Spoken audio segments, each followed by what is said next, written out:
Good evening, everyone. Welcome, welcome. I think we're going to give a few seconds for more people to join in. Um, yeah, so maybe I'll wait maybe 10 more seconds and then we'll start. Um, I hope you guys are doing well today.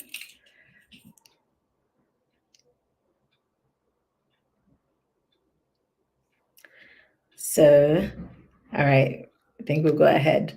Welcome, everyone. My name is Oseme Pearl. I am the owner of Events by Terrell and the White Pearl event space here in Lagos. Um, I'm an event planner and event decorator here in Lagos and around. I'm open for destinations. So we're going to be today's topic is very interesting, and we have an even more interesting guest. His name is Chika. He's going to introduce himself shortly, but today's topic is going to be creating memorable food and beverage experiences for events. So, Chika, are you ready?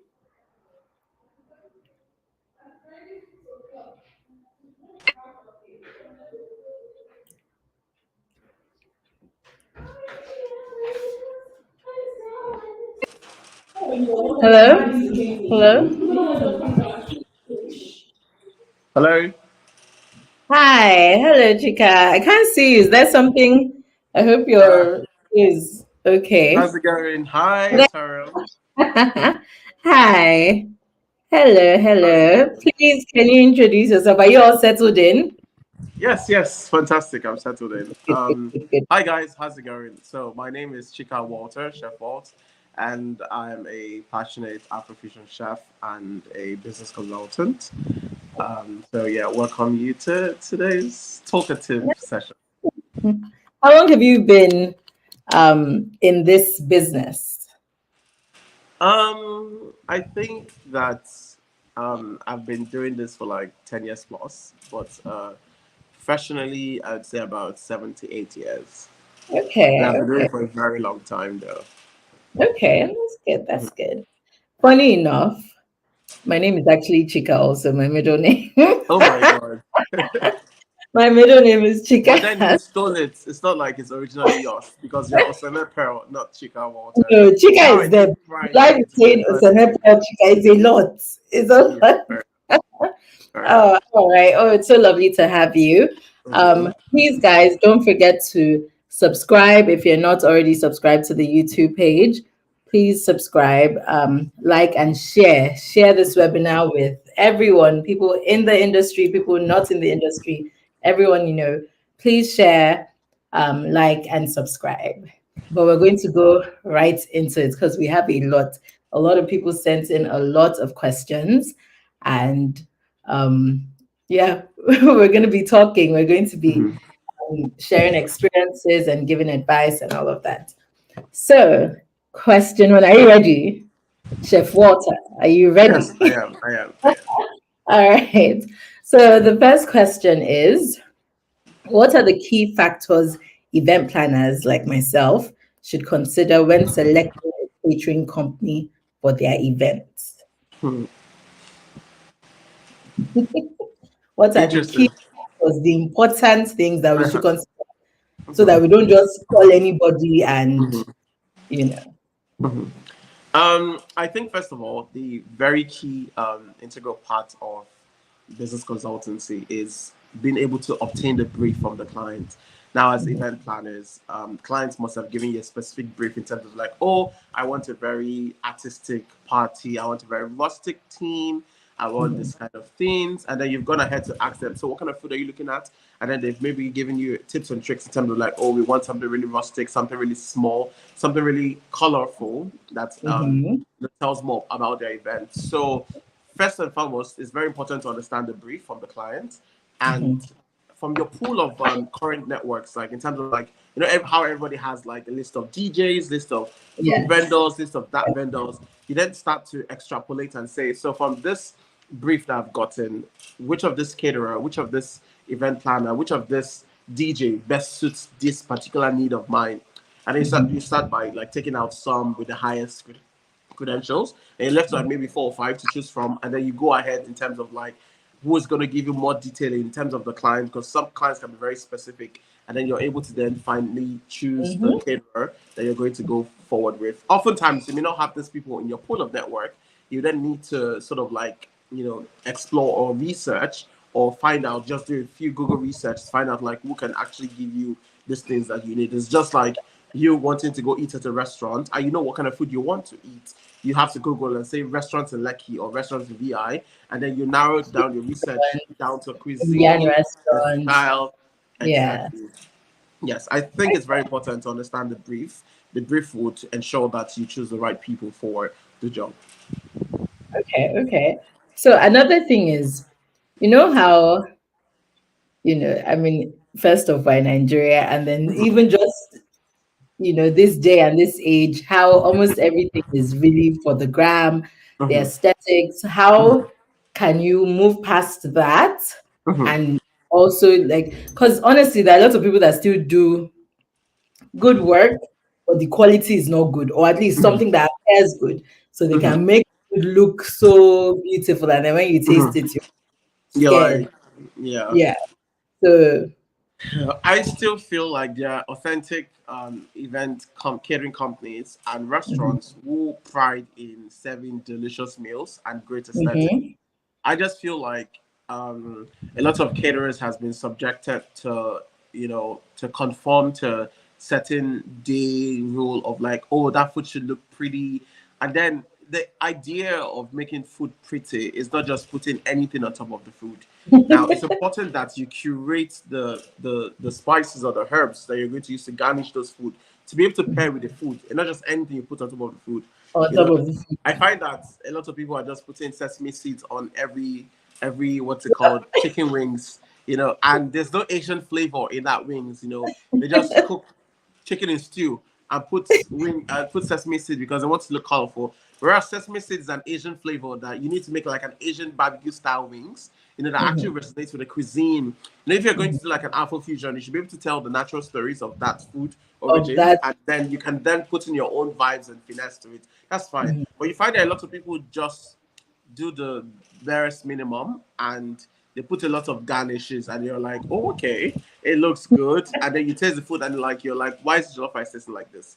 First of all, Yes. why doesn't it have like all the ingredients? Why is it not smoky enough? Blah blah blah. And you know, you won't really blame them. They've been pressurized a lot of times to make their food look good.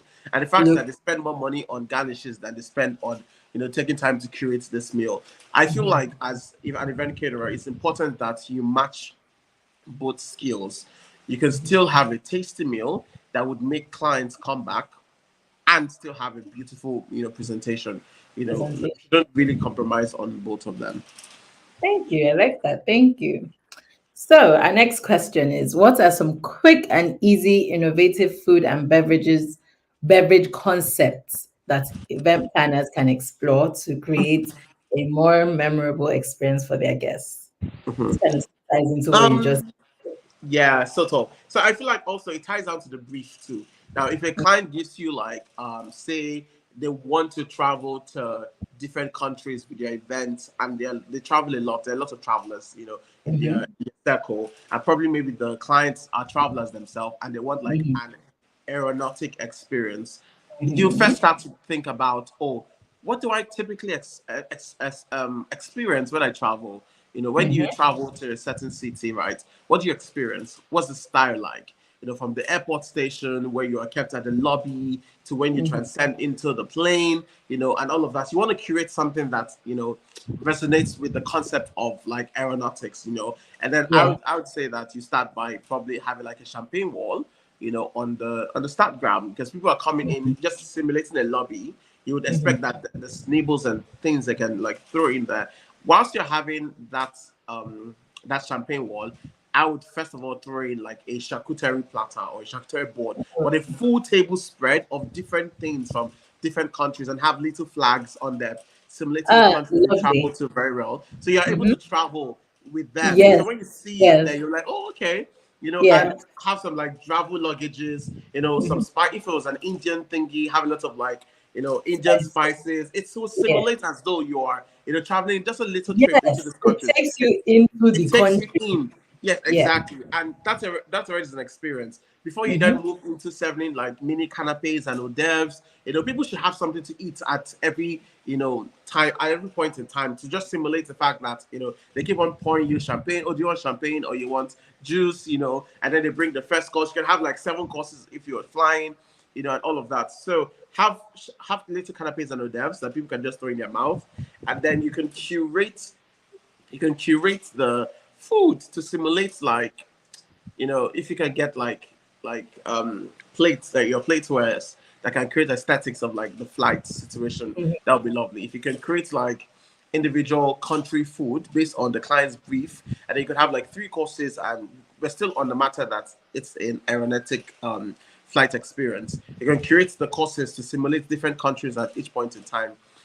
But generally, it's very important that we try to understand the brief, so we can prefer like innovations based off of the brief, so that we don't Yeah. lose track of, Yeah. because it's one thing to say, oh, if for instance you're having like a lunch party, you can literally just have canapes and small Mm-hmm. bowls of food, because they want it Yeah. messy for holding drinks. There's no Yeah. plated service, no need for that. Yeah. Just have Yeah. canapes, throw in your mouth, one bite, and then have Mhm. small bowls of food. You can Of just eat and just on pass the around, go. Yeah. because yes, pass around is easier for such kind of event, because people Mm-hmm. are just standing. So, and it needs to be clean, such a way Yeah. that people can just easily pick it up and dispose it if they want to. Yeah. So understanding the brief of the event is very crucial to Mm-hmm. applying innovations, and innovations can come from the brief.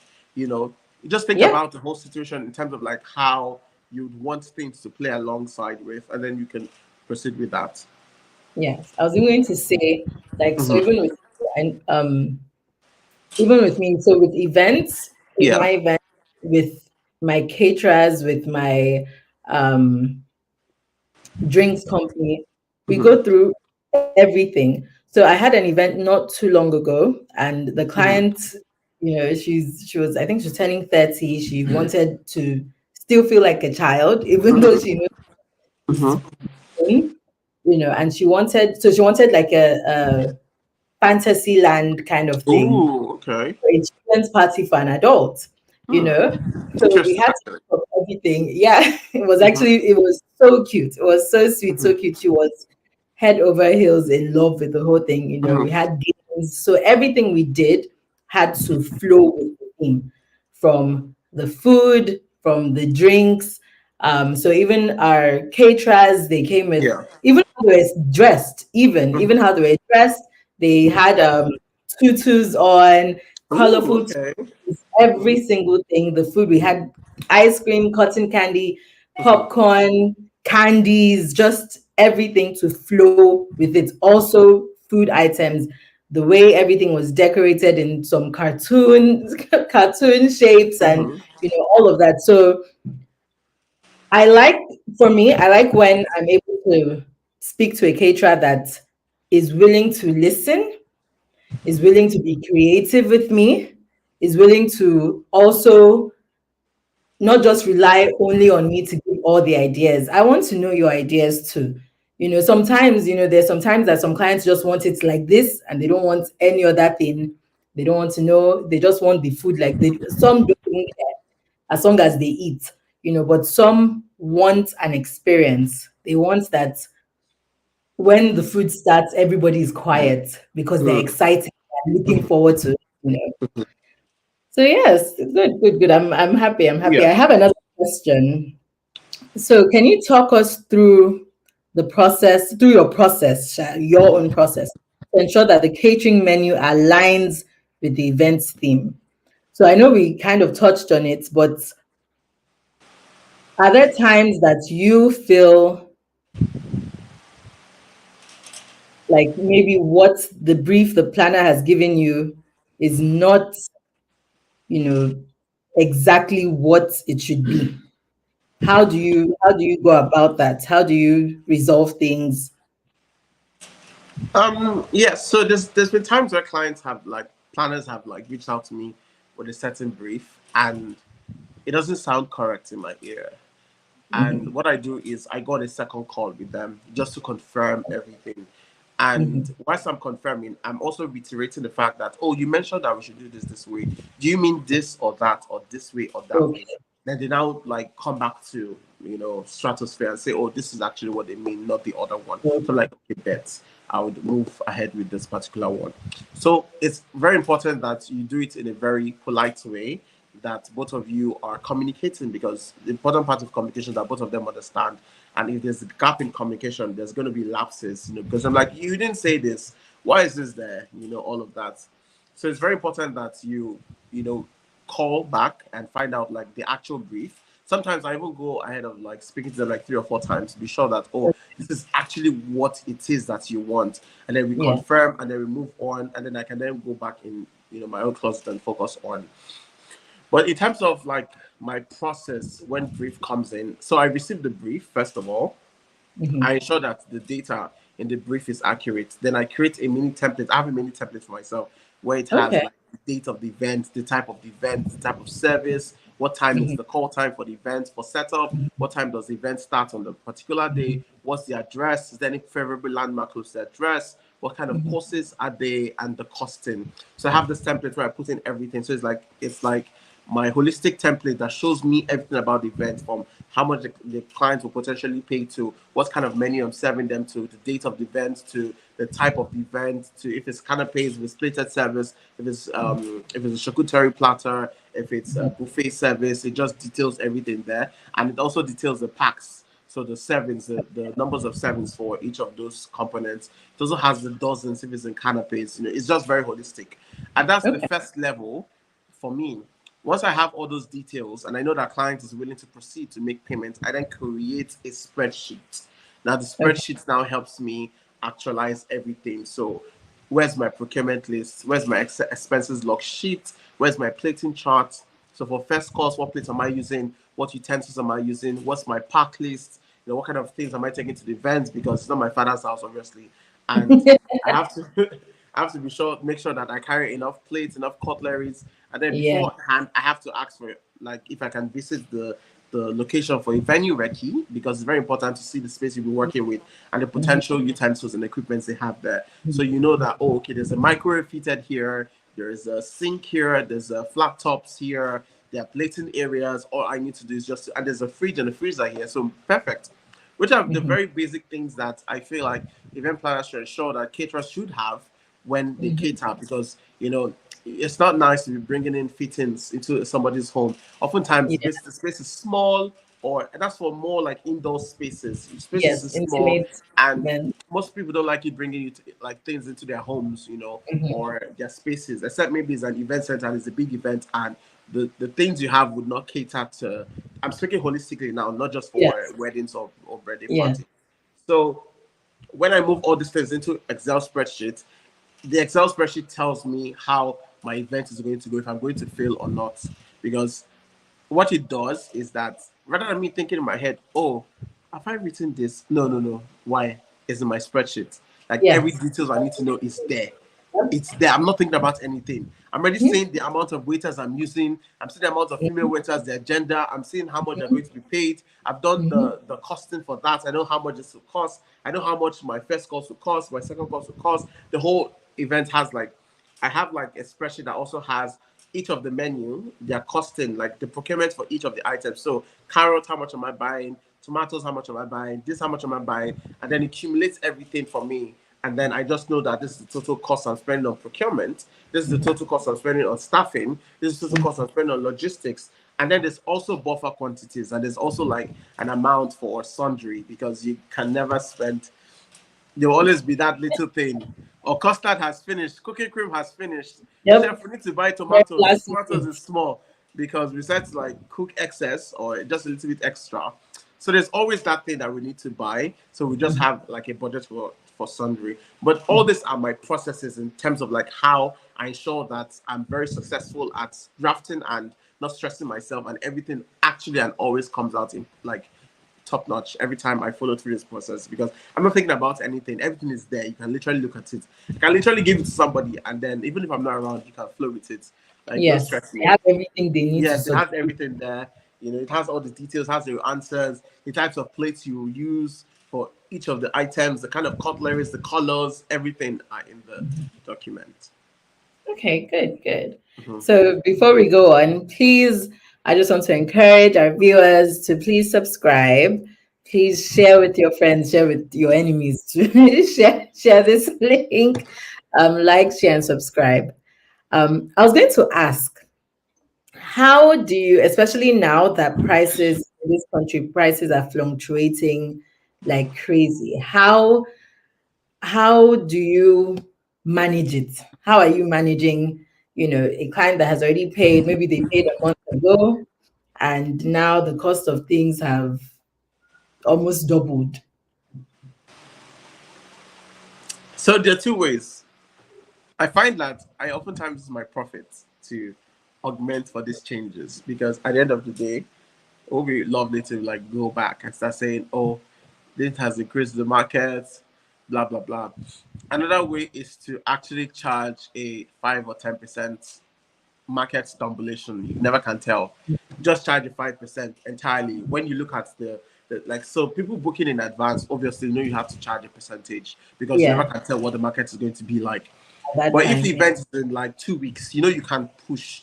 No matter Mhm. what, the prices will not just fluctuate to like 100% margin or fifty Yeah. percent margin. It'll be like 5% or 10%. So events are at least a month in advance. I don't really bother because the differential will not be a lot. But events that clients are paying for December, ha, that I don't even know what's gonna happen during that period. Do that Yeah. period. I would charge a fee that would cover any contingency. You know, if Okay. market triples because it's festive season, a lot of Yeah. people are going to be cooking for families, festival, and all of that. So I'm just going to charge a certain percentage that I know would cover for potential contingency plan and all of that. But if I know that I can go back to the client and say, okay, cool, Hello. let's Uh-oh. have more. Let's Mm-hmm. push to have more. And if client says, oh, sure, why not? And then I'm like, okay, cool. But if client says, nothing can be done, I'll say, okay, no problem. So we'll still go ahead with it. Okay. That's good. Yeah. That's good. That's good. Also, so I wanted to also ask, how do you, so a client that has big dreams, but maybe not the biggest budget, how do you help them still create something memorable that is still friendly, to their pockets? So yes, I've had a client who had massive, gigantic dreams. So I'll say this before I continue. It's just like, because I used to be a pastry chef before I was a chef. And now Okay. I did a wedding in Akumba. Client wanted like, 7 tier cake, wanted another one, it wanted like 10 tiered cake, had a budget of like 70K. Where do you even want to start from? And I'm like, so sir, 10,000 per cake. And then I was like, okay, bet, no problems. We're going to use styrofoam for Okay. 6 or 7 layers. So Yes, and then maybe one layer will be the cake that you can take home. They're like, oh, fantastic, fine. And now that's what we did. Now that's me having to like do a lot amazing. of work, you know, giving you a gigantic cake. Your followers will be like, oh my God, they paid this man millions of naira. But basically it's foam. Foam. And probably just one cake that they can share to like, I Mhm. know we did small, small party favors for people to take Okay. home. But Okay. that particular one, so that the knife can stay in there and they can cut. So we Yes. don't go and disgrace them with trying to cut more. So that's the type when it comes to patisserie. But in terms of cuisine, it's difficult. But now, if I have a client who wants plated service, right? Mhm. And I look at the whole situation and I'm like, okay, we can actually give you plated service.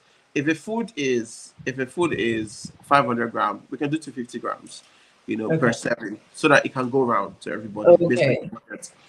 If the canapes items, there are some that are quite expensive and some that are a little bit like affordable. We can give you the ones that are much more affordable, not the high end ones. Like we won't have anything like prawns, in the canapes. We could have like maybe chicken or beef, which is relatively, moderate. We can train like maybe one dozen of prawns, but everything we're doing will sort of like keep you in check, but would definitely push a lot in terms of like the ambience, the aesthetics, to make sure everything looks good. The food has to be delicious all the time. But portion Mhm. sizes may decrease slightly, but we'll Mhm. try to make it in a way that you know how you can have like instead of serving two pieces of chicken wings for canapes, you can serve Yeah. one each and they come multiple times, you know. Okay. And then that's a way to sort of like understand the clients and buy into their dreams, but it's still affordable. Okay. So it's very Yeah. like I had another event, a cuisine event where clients had like they wanted great aesthetics, flowers, edible flowers, blah blah blah, you know. And then what I did was I invested in a lot in the aesthetics, and I gave them minimal food that will be sufficient for them.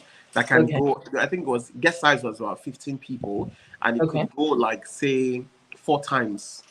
You can Okay. go 4 rounds, you know. And then they wanted plated service. So I said, no, you don't have the budget for plated service. Do small bowls in small white cups and put a fork in there. Nicely garnished. You could have like chicken curry, you could have like jollof rice and maybe short ribs or wings or anything you can put inside. You could have like asun, you can have giz dodo. You can have something, you just have a meat component and have like a rice based component underneath it. And that would be sufficient. You know, that's Mhm. something that they can easily put in their mouth. You know, people are not coming to your event to get satiated. Most people have food Yeah. in their houses. Some people can Yes. even be tired. Some people will not even eat at your event. So it's Yeah. important that you sort of like make sure that you achieve their goals whilst you remain in their budget. It's very crucial. And all of these little tips and tricks are what essentially helps me when I cater for this kind of clients. Okay. Mm-hmm. Thank you. So before we go on, I'm Mm-hmm. just going to say a little bit about our major hosts, Event Uh-huh. Academy. Mm-hmm. Um, so I'll say a little bit about the academy. So the Event Architect Academy, at the Architect Academy, we train event professionals, people who not only plan and manage events, but who support the event industry to equip them with the right education to get them hired for the best jobs by their clients. Um, Event architect, I actually went through the academy a while back, and it was like up to now. I still tell people that I feel like I made a new family. From what I gained Mm-hmm. to just the support, the love. So please, there's going to be more information later on that I'm going to share about Architect Academy. So please check on our Instagram page, on the YouTube page. There's going to be information going out about the Event Architect Academy. Mm-hmm. So, Chika, Yes. Walter, Mm. I have another question. Oh, Okay. I mean, we have a lot of questions to go through.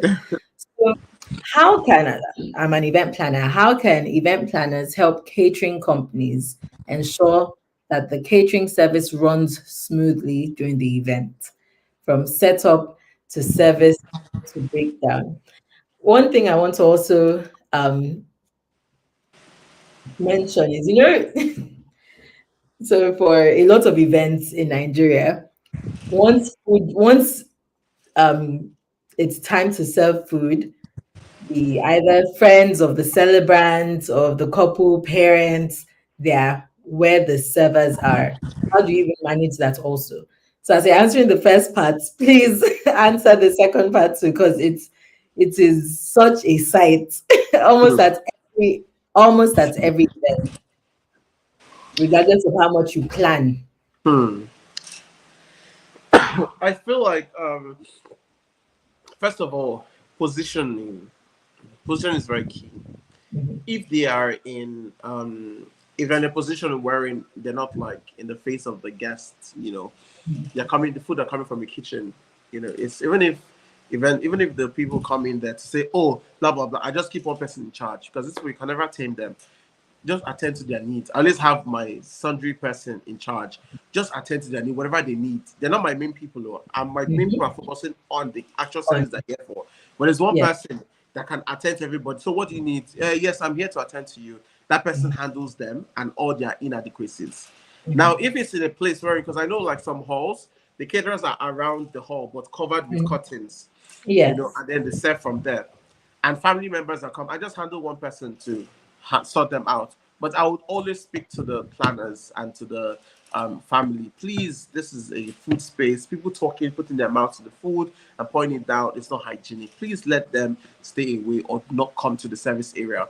That's why first of all, ask you, where are we serving? Are we hidden or we are visible? If we are visible, what's the contingency plan? Are we not going to be having? Are we just going to focus on the host ushers telling us where we're serving the food?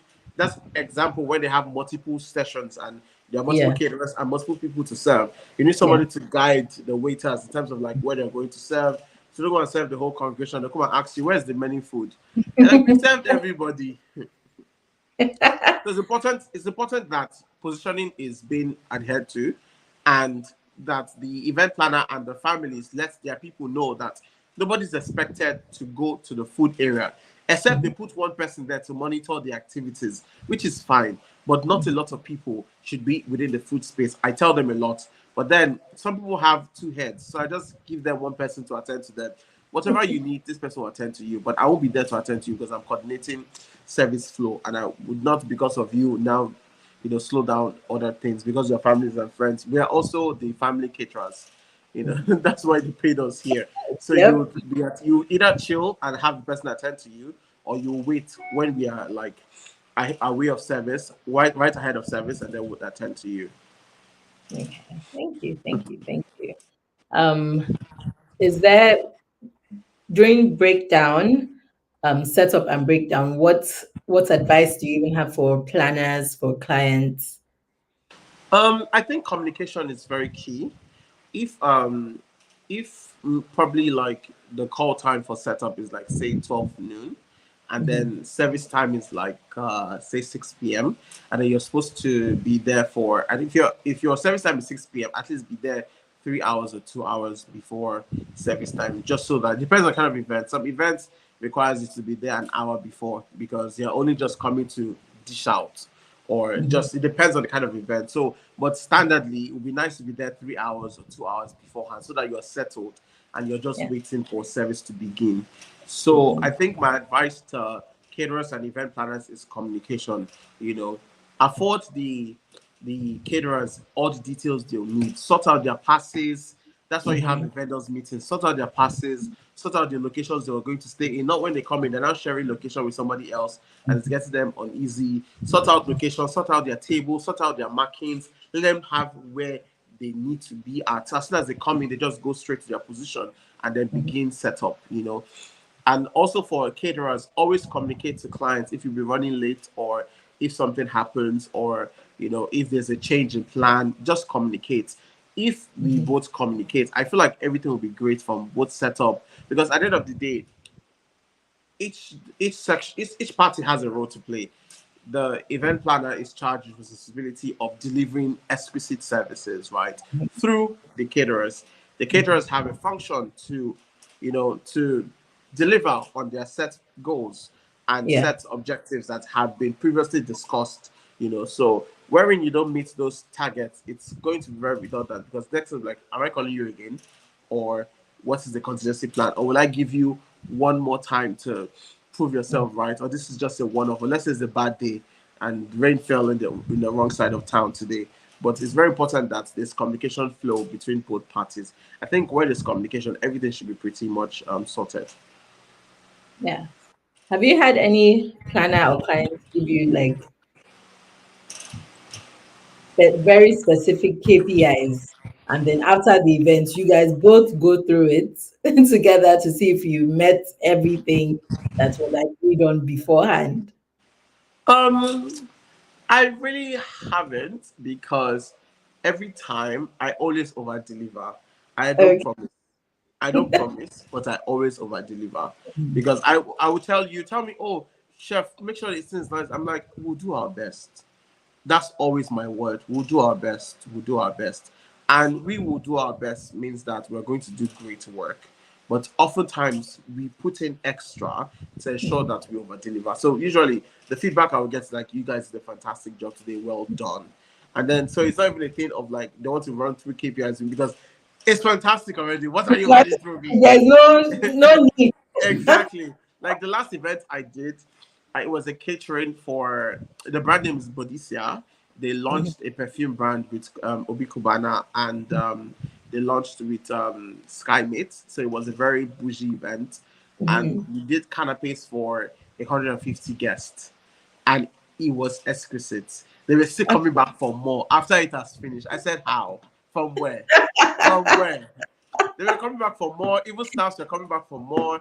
And funny enough, to think that when I first curated the menu, I was like, I broke it down into two sections. There was the foreign section, and then there's the Nigerian inspired section. I thought that a lot of Nigerians would go for the Nigerian section. They finished the Nigerian section, but the foreign one, they were just going for it. I'm like, this boring palette is interesting though. I was so shocked. They finished it.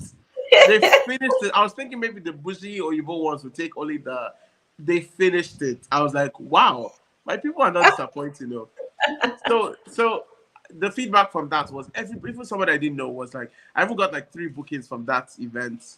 They were like, oh, we're having an art exhibition. Let's do canapes with you. The other person said, oh, fantastic. Let's do canapes. And then somebody said canapes again. The MP was like, fantastic work. Obi Kubana said, oh, amazing job. Everybody were commenting. And for us, it was like, wow, we actually even nailed it. And to think that, because I always use fresh flowers for most of my catering. And this was a perfume brand that we got real flowers of everything that was inside the perfume.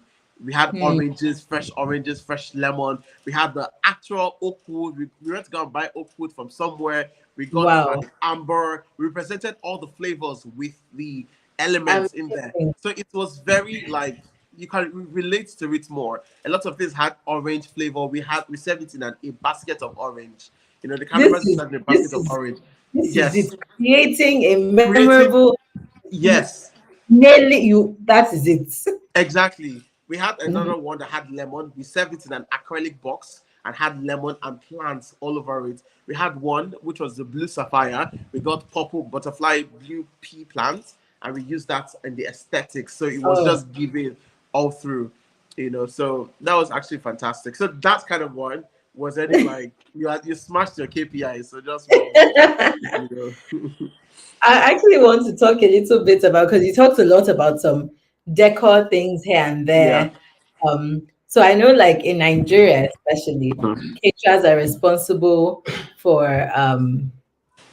the table settings. So Nope. from plates, Nope. Nope. Nigeria, Nope. Nigeria. It's Nope. not very common outside, but in Nigeria, from charger plates to the cutlery to everything. So I'm a planner. I know when I first started in this industry, I didn't really understand why Mm-hmm. caterers were handling that, but I kind of just had to adapt to to the industry. So why is that?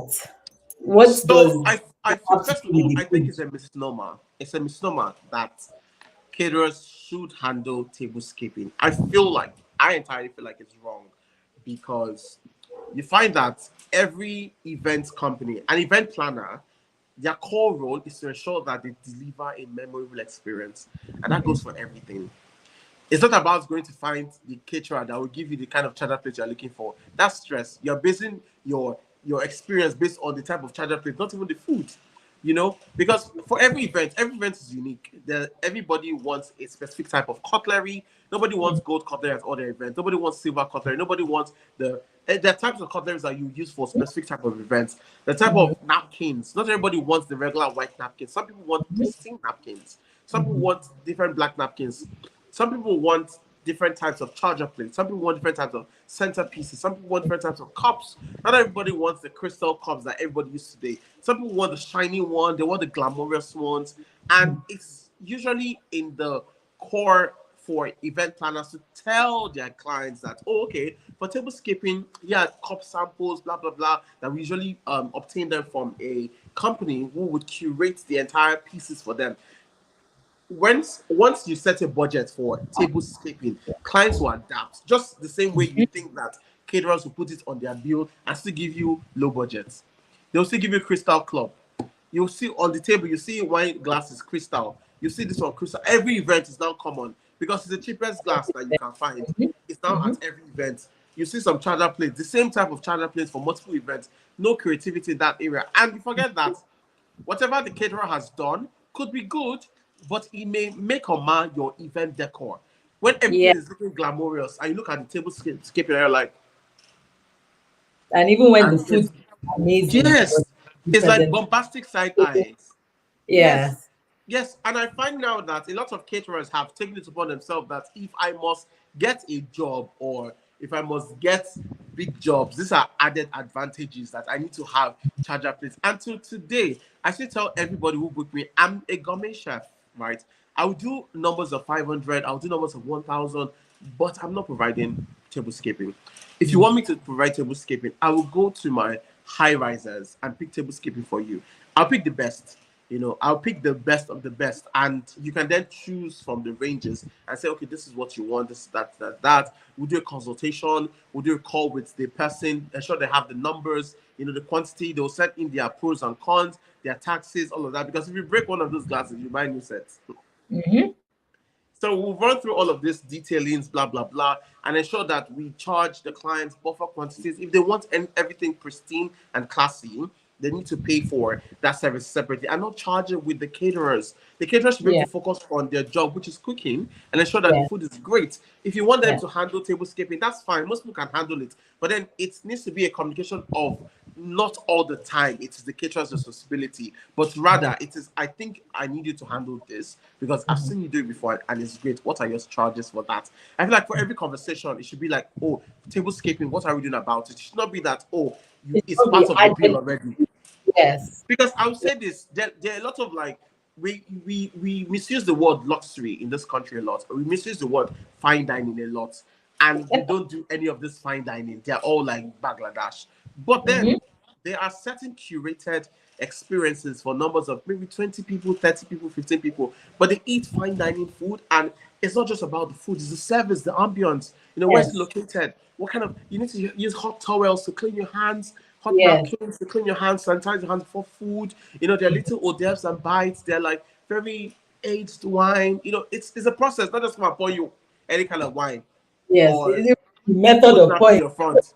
Do you understand? The food is experiential. Yeah, You have the chef talk about the menu, the first course, go back again on the second course, go back again on the third course. It's all about the experience, and you mm-hmm. have like curations. The food is absolutely amazing. The services is pristine. Everything is working great. Those are kind of events. So I will now go and say, oh, Ijebu Ketra, bring cheddar plates. I'm not going to bring cheddar plates from my father's ancestors' time and place on the table. No, now I will just spoil your work. And Mm-hmm. don't forget that when clients get seated, aside from looking at the hall, they're looking at their plate. Yes, They're looking at yes, what's in front of them. Yes. yes, And and if they can't see that you can really deliver based on mhm. that plate, they may not want to call you for events. They may, oh, I'll get someone to do the tablescape, but just focus on the. Yes, yes. So let me hear your thoughts about it. To be honest, I also think it should be separated Hmm. from the caterer's responsibility. Yeah. But sometimes I feel like some of the I don't know if I'm not a caterer, and I don't know how much a lot of the items cost, but sometimes I Hmm. feel like maybe the cost that they're giving me, they've already imputed that. So if there's a way it can be very clearly removed from the um the invoice I'm getting from the caterer, Yeah.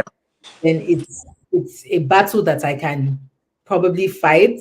But Hmm. also in Nigeria, not a lot of people have enough plates. Now caterers have it, but we don't really have companies, independent companies that have the plates, that have Yeah. the charger plates for 500, 1,000 guests, 2,000 guests. A lot of people don't have that. We don't have a lot of companies that are handling that. Hmm. It's really just the caterers. So there are some caterers that might say, we only have of this type of charger plates, we only have 300. Your event is for 500. We only have 300. So you have to mix and match with another type, which for me, I normally don't like. But then you have to create a way where maybe at the front is a different type, at the back is a different type, or in the corners, you know. I don't think it's meant to be the caterer's responsibility. And I'm trying to see how. I'm just one person, but I know that there are other planners that feel the same way. So we're trying to see how we can break Mhm. this in the industry. Mhm. Mhm. I don't know how many caterers will agree because they already invested millions in their Yeah. items, you know. Mhm. So No, so not even say if they'll agree or not. It's a thing of like it's not your responsibility, mhm. but you can do it because you can. You know, it Because shouldn't be like it should be a conversation of like, oh, tablescaping, please give us the costing for tablescaping. Do you mhm. understand? You have the resources, you can do it, so do it. Yeah, But give yeah. us it should be a separate conversation. It's And talking separate. about decor, we're talking about tablescaping, we're talking about food. Because Yes. tablescaping is beyond just having flowers in the center. It's beyond just having plates in front of you. What Front happened of, to the little things? What happened to candles? Like yeah. nice candles, nice. Everything, everything Yes. together. Mm-hmm. Mm-hmm. Everything, everything makes sense. The Yes. things you have by the side, the Mm-hmm. is the napkins, the menu cards, Mm-hmm. everything comes together. So, and Mm-hmm. another reason why I'm not 100% a fan of caterers handling it because so I'm a planner and a decorator. So I speak to the decorator separately. I speak to the caterer separately. Even though I share the brief and I try to share it well enough that everybody's on the same page, but there might still be a little bit of disconnect Yes. because the caterer's first focus is the food, the Mm-hmm. quality of food, taste all of that before the setup and the decor. Meanwhile, everything matters to me. The looks, the decor, the food, everything matters. So the decorator's um, job matters. The caterer's job, you know, it's an I interesting. find that the caterers just leave their waiters to do the table setting because after all, it's Yeah, part of their job. yes, If it's the proper banquet setting in a hotel, the waiters or the maîtres are supposed to be in charge of ensuring that the banquet is ready, fully functional, setup is fine, everything works well, and all of that. So I still leave it to like most of the waiters to handle, which is not bad. But I'm just saying like I think it's time to have proper conversations about the kind of crockery that should be used for tablescaping, and not everything is generic or not yeah. everything is about using one type. Because I just see the same type of glasses on the table, and I'm like, this is ruining the aesthetics of the entire thingy. But Mhm. anyway, let's move on then.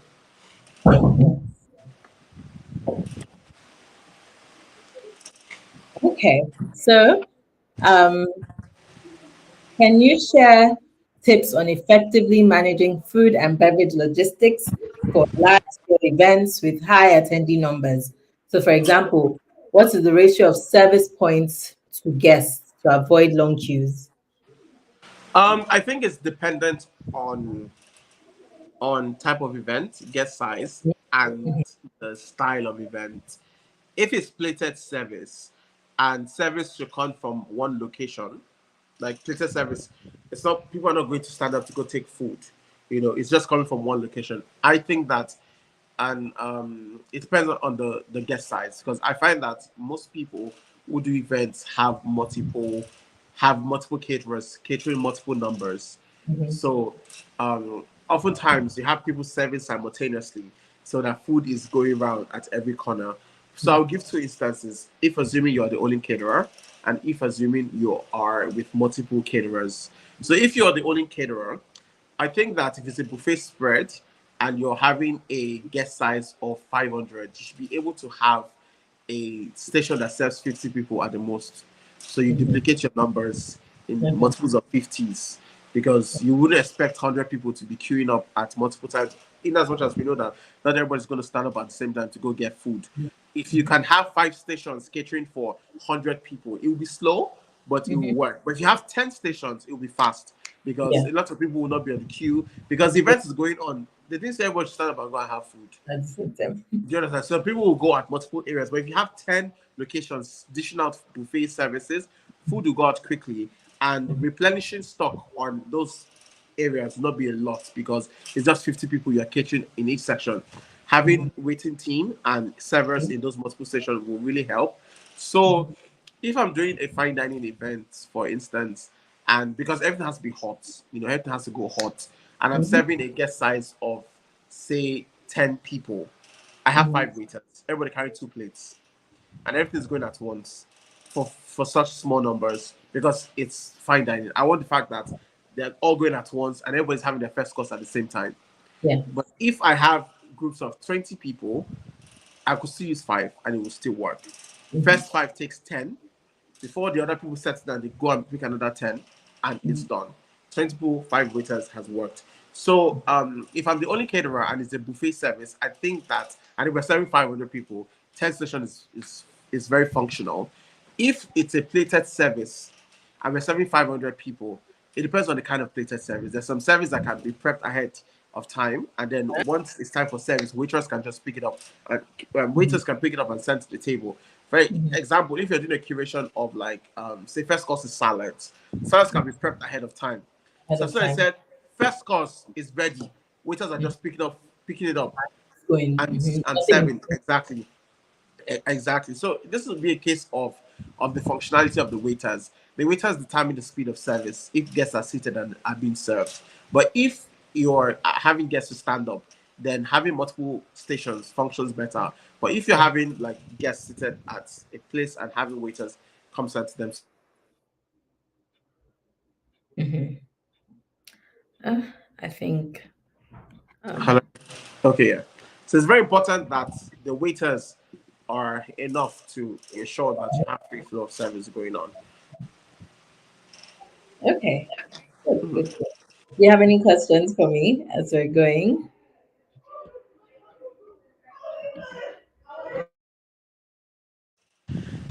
So yes, I do have a question for you.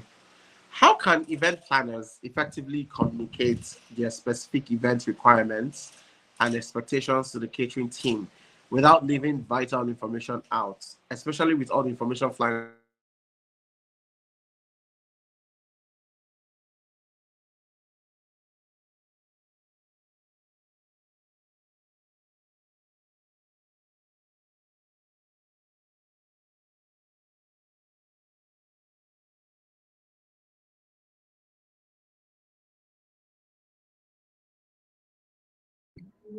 Sorry, I think my network is a bit shaky.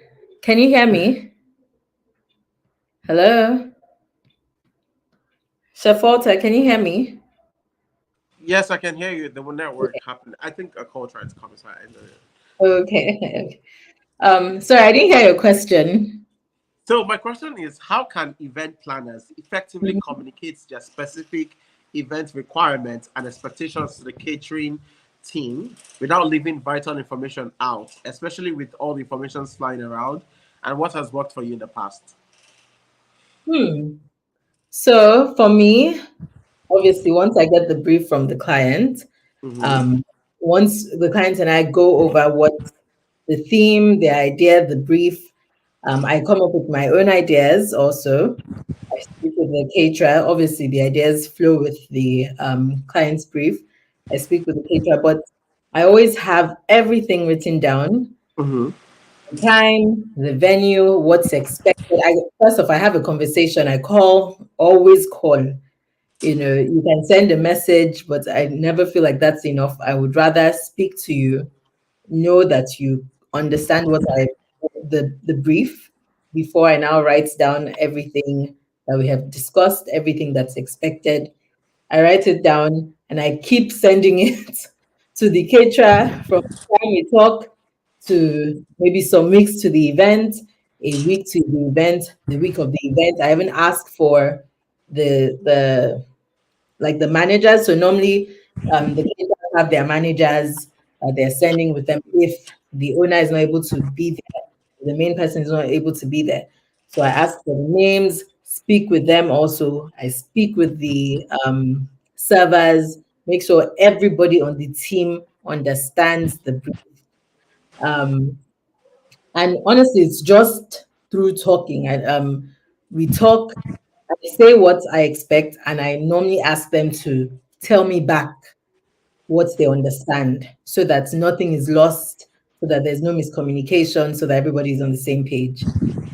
Um, Hmm. yes. That's interesting. That's interesting. So, have you ever had a catering company show up late at your event, and how did you handle it? What would you advise event managers to ensure they are protected from this? When I first actually it's an interesting story. When I first started in the industry as a Hmm. planner, one of my first big jobs, the grills guy came late. The grills company, so it was I had the proper caterers, then the Hmm. grill. He came late. I think he got there when we were about to leave. Hmm. It was a bit new to me. I had already told him the time that the event was starting, and I told him. So let's say the event was starting by 2. I told him that the event was starting by 12. So I told him to be there by 10, latest by 10. So I was still a bit new to everything. I did not expect that. I've worked with him before. I had worked with him on other smaller jobs Hmm. in 2, 3 years. But when I now finally started events by Tyra, my business, I didn't expect that somebody I've worked with would disappoint me. And I did not have, it was such a far location. It was a beach party. Oh. No, there was no way. There was no other way to call anyone last minute. I tried, but he got there when I think maybe 30 minutes before the boats were here to take everybody away. And obviously the clients kept asking. Luckily, I've known the client. I had known the client for a while, so she was, I tried to. I apologized. I was apologizing nonstop, but the man turned off. Nigeria. He turned off his phone. Then I didn't even think he was going to show up. Then he showed up. I was trying to cook. No, nobody. Everyone is already getting ready to leave. Nobody is interested in eating. After that, I spoke to him. I told him that unfortunately, first off, I could not pay him his balance. And he had to even, luckily, the client was there, even though I tried to not, whatever backlash, the client brings it to me and I handle it because I'm the planner and the one in charge of the event, not the caterer. If I mess up, I'm messing up, basically. And I explained that to him that it's not just you. It's what you're doing is affecting the whole event. What you did affected the whole event.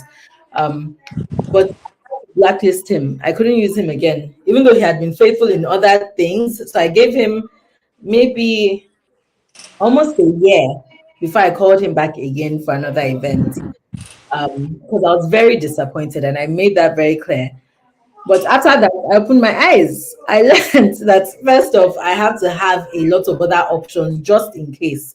And I talked to these other options. I have some people, not everybody is able to deliver very last minute, but I have some people that are able to deliver last minute. So I just tell them, in case this is gonna be a chance I might have this, so just plan whatever you can make available, make that available. Another thing is food. I was going to ask you, so what happens when you run out of food and the client is like, I'm going to pay whatever, just bring food, make food available. How do you even handle that? Um, I always move with a mobile kitchen, meaning that I can cook at the venue. For canapes, I have cold canapes that can be done. I just need to send somebody to Spar, Mhm. Shoprite, Delis, or Ibano, anywhere to go and get me smoked chicken, and I can flow with the canopy. So I always go with. So how I pack for events is after I pack for the cooked items, I pack raw items. Sometimes I have raw pasta in my pack. I have raw tomato sauce. I have a few of this. I have ginger, garlic, onions. I have pepper. I have what's it called, Maggi and salt. I have my herbs, my spices. I have fresh herbs. I keep them aside. So because every time I have to cook at an event and I need to just adjust a few things because of my taste buds, I'm like, oh, I think this needs a bit of sharpness or this will be reduced, all of that. I need to have my equipment tote that has all these ingredients inside to be able to like mix and match. Sometimes I have raw food that I can easily quickly make. I can't start making smoky jollof rice, obviously, but I can make pasta for sure. Pasta, water boils in 10 minutes, or the pasta gets ready al dente in 10 minutes. I'm making my sauce. I'm frying it. I could do like an Alfredo quickly or a creamy tomato sauce. Whatever that is, just tomato and cream. That's not too crazy. I already have my smoky oil, so give me the essence of like cooking tomatoes for a while. I can run contingency on that, and then for um for canapes, I can easily do that. But there's some times wherein they're very specific on the numbers and specific on the quantity, and you've gone back and forth. I just look like you're increasing anything, and you guys have been there for a while. I don't do contingency plan. It's finished. It's finished. But for some people and the type of menu, I know that, oh, this kind of ones, like if I'm handling for Haynes and Jones, I know that I should already have in my cooler some fresh salmon that I will need to sear, or some fresh potato that I need to use to make mashed potato quickly, because they will definitely ask for more. And if they say, oh, it's only 30 people that's coming, no, just so that 50 people are coming. So for Yep. those ones, I know my team already know. So if we're cooking like say 4 kg of jollof rice, and I say, oh, is this event? Say no, chef, let's cook 6 kg. At the end of the day, it's still our own win. So they know I will make 6 kg because I know that I will serve your 4 kg. Oh, I reserve my 6 kg for my 2 kg for extras. Oh, food has finished. So what can we do?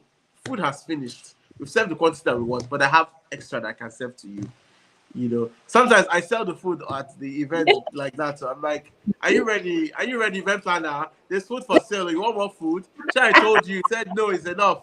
Yeah, bring your money. That kind of situation. It happens. Mhm. But we always do buffer quantities to augment for. I don't think I've ever been at an event that, okay, except the canapes own, that food has finished. But the guests that wanted it have eaten already. So there was no Mhm. need for me to go and start saying, oh, except Yes. maybe even at the point where the governor of Kwara State came in and he said he needed canapes to eat. I'm like, can I pay from where? Can I pay from where? I'm not going to get can I pay from. But we still had to like maneuver. We even reinvented a new canapes right there from whatever we had. We had to create something and we served. So that's how we sort of mitigated. Oh, that's so good. That's so good. So Mhm. we're going to run out of time. We're going to have to Yes, continue this another time. for Um, sure. but thank you so much. Before we go, I'm going to talk a little bit more about Event Architect Academy trainings. Hmm. So Event Architect Academy always has a lot of training programs. I think I had already talked about attending one some time ago. We have a lot of training programs from time to time. Participants will be taught the fundamental frameworks of event management that will help them to create, to build, to execute events that make and help them stay competitive in this industry. For the next training, follow Event Architect Academy on Instagram for updates, please. For more free webinars like this, informative webinars, um, the Instagram page will also have where to register for the next course, for the next webinar. So please follow and DM Event Architect Academy on Instagram for Hmm. details to register. Thank you so much, Chef Walter. Thank you so Thank much you. for joining So us I want to today. talk about one thing before we conclude. Okay. Just briefly. I know that a lot of event caterers most of them don't really have allergen free kitchens. Most of them Mm, can't cater for vegans and vegetarians, paleo diets. Most people can't cater for lactose intolerance. Most people can't cater for people with anaphylaxis or people who have chronic health diseases. Or some people will just say, oh, they'll give you a vegetarian option and it may just be only vegetables in it. But like the yeah, cure, are you really eating vegetables? Are you blanching the vegetables too much that they remove all their nutrients and all of that? It's very important to like if you're not an allergen kitchen, just say you're not an allergen kitchen. Your kitchen is not free from allergens, so that they can find other caterers or it's just a few people that can cater for just vegan people, a few people that can serve that, not just serving vegetarian option, but using the same chopping board. They're using cutting vegetable that has meat inside to cut for fish and cut. That's really cross contamination. And most of these would do it yeah, because their kitchens they don't have a separate board or a separate utensils for certain things. I just wanted to throw that in. If you're not an allergen-free kitchen, be sure to let your event planner know so they can make contingency plan. But if yeah, you do cater for a few allergens, it's important that you specify that you are either not your kitchen is not allergen free or dairy allergen free, so they know which one. So you don't just like cause chronic, I don't know, at the yeah. event space and somebody's dying and it's their Yeah, Yeah, yeah, EpiPen, and there's no EpiPen around and something. yeah. That's Yeah. very important. Very important. Thank you so much. Thank All you right, so much. T. It was lovely Plan. speaking to you. Thank you. Thank you. Actually, I think planners should sensitize. There should be more sensitization about that. Actually. Mhm. Uh, but yes, thank you. Thank Mhm. you so much. Thank you, All right, namesake. Ariel. Oh, Lovely okay. with you today, Thank you and so we'll much. see you later. All All right. right. Bye, guys. Thank Okay, you, then. everyone. Bye. All right. Bye. Okay.